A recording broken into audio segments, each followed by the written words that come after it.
بسم اللہ الرحمن الرحیم۔ آج ہم آپ کو سنانے جا رہے ہیں ایک حیرت انگیز اور سبق آموز واقعہ، تو ویڈیو کو اینڈ تک لازمی دیکھیے گا۔ ابن عقیل اپنا واقعہ لکھتے ہیں کہ میں بہت ہی زیادہ غریب آدمی تھا۔ ایک مرتبہ میں نے طواف کرتے ہوئے ایک ہار دیکھا جو بڑا قیمتی تھا۔ میں نے وہ ہار اٹھا لیا۔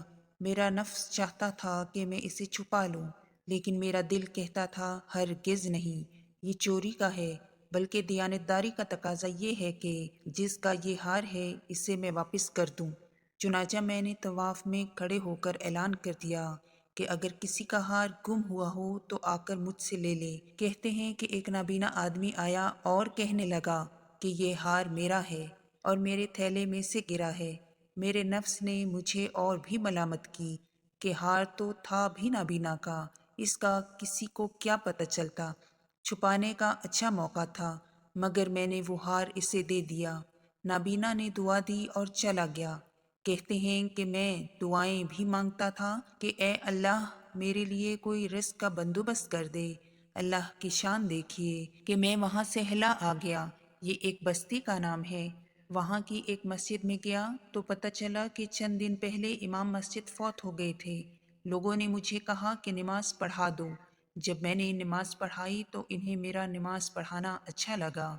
وہ کہنے لگے تم یہاں امام کیوں نہیں بن جاتے؟ میں نے کہا بہت اچھا۔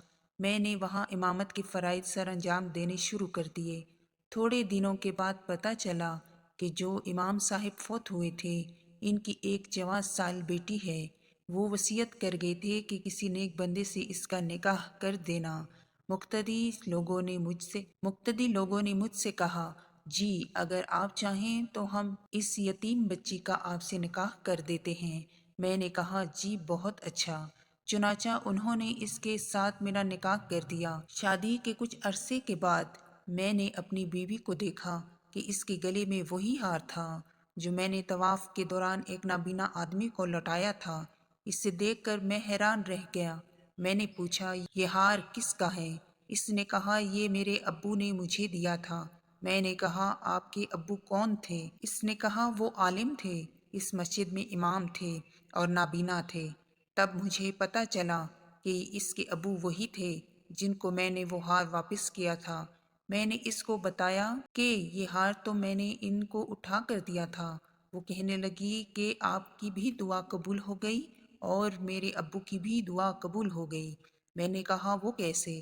اس نے کہا کہ آپ کی دعا تو اس طرح قبول ہوئی کہ اللہ تعالیٰ نے آپ کو گھر بھی دیا، گھر والی بھی دی اور رزق بھی دیا، اور میرے ابو کی دعا اس طرح قبول ہوئی کہ جب وہ ہار لے کر واپس آئے تو وہ دعا مانگتے تھے کہ اے اللہ ایک امین دیانتدار شخص نے میرا ہار مجھے لوٹایا، اے اللہ ایسا ہی امین شخص میری بیٹی کے لیے خاوند کے طور پر عطا فرما دے۔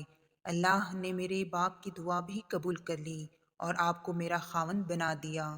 تو مخلص بندے کا کام اللہ تعالیٰ کبھی رکنے نہیں دیتے، اٹکنے نہیں دیتے، البتہ اس کی کشتی ہمیشہ کنارے لگا دیا کرتے ہیں۔